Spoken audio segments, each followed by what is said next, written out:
Good evening, everybody. I'm Pierre Roberge, the Daily Trader. It is February 25th, and we are going to take a look at Tesla stock from a technical analysis perspective.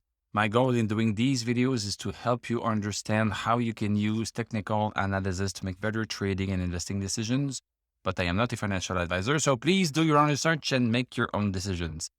Tesla is doing pretty good today also. So we are up $9.10, 1.14%, closed at 809.87. Post-market, we are even up $1.61. Why is Tesla going up when there's war right now? I don't know, and I don't really care. What counts is the stock price. The stock price is the truth. Everything else, the news, the facts, the number of cars Tesla will make, blah, blah, blah. All of these things are nice and they are inputs, but we are interested in the outputs. And the stock price is the ultimate output. And this is the only thing that we need to watch. That's it. Okay, speech over. Let's look at what we have here on the chart. So yesterday we had the nice green candle, super big green candle. Size matters in the stock market. We came to the resistance at 800. And I'm going to have to change some colors here. So we broke this 800 resistance on the daily chart. So that's pretty nice. The stock is maintaining its move up a little bit. Let's go see the 1 hour chart before getting back here. Like I said yesterday, so we broke this downward resistance with this candle here yesterday at 3:30.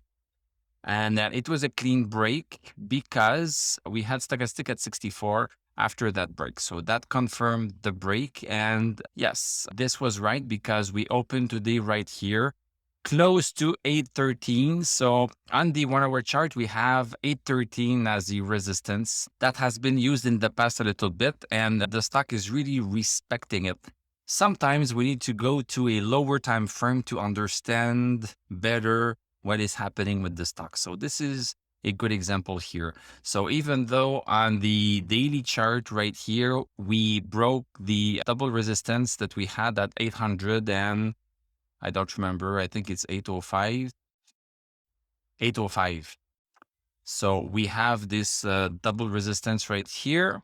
So we broke that double resistance, but hidden within this break on the 1 hour chart, we have 813. So we tried to break it during the first hour, came down, tried again. Look at this. It cannot get more perfect than this. At 11:30, we broke it just barely, and we came back down.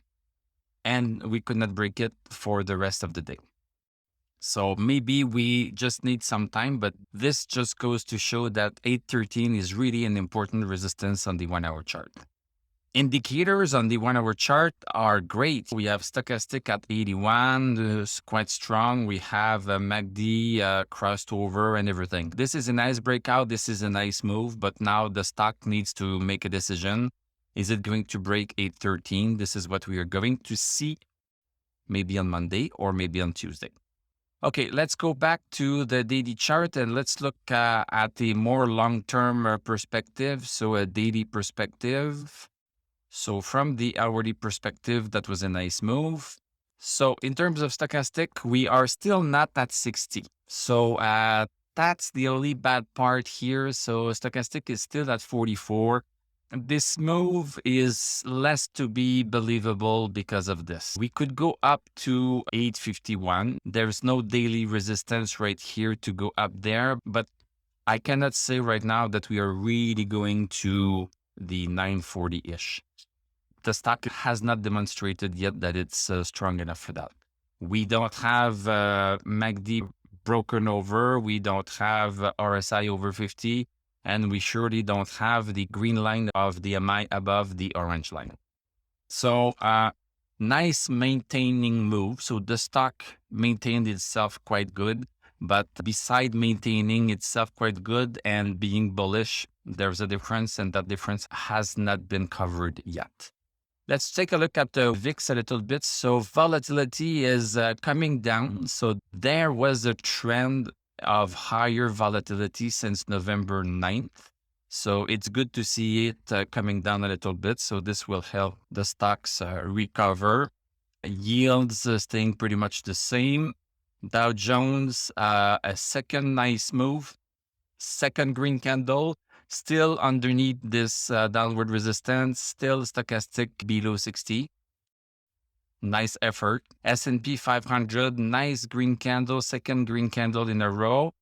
Nasdaq broken over just barely. Stochastic at 57. We cannot really see right now that the downward trend has changed. We are still in a downward trend with the indices. So what we are seeing right now might just be a little bit of a pullback. So just be careful of that. It's really tempting when we see this long, big green candle to just jump back in. But a couple of candles don't make a trend. And we try to identify trends, because when we identify a trend and we hop on a trend, the stock is going to go our way a lot longer. So this is what we are after. Thank you very much for watching. Thank you for liking, commenting, subscribing. If you like what I do, you can become a YouTube member. You can click on my TradingView affiliate link. I won't be able to do the Sunday live this weekend because I'm going to be away on a little vacation, but it's going to be back next week. So I'm going to wish you a great evening. We are going to talk on Monday, and I'm going to tell you à la prochaine.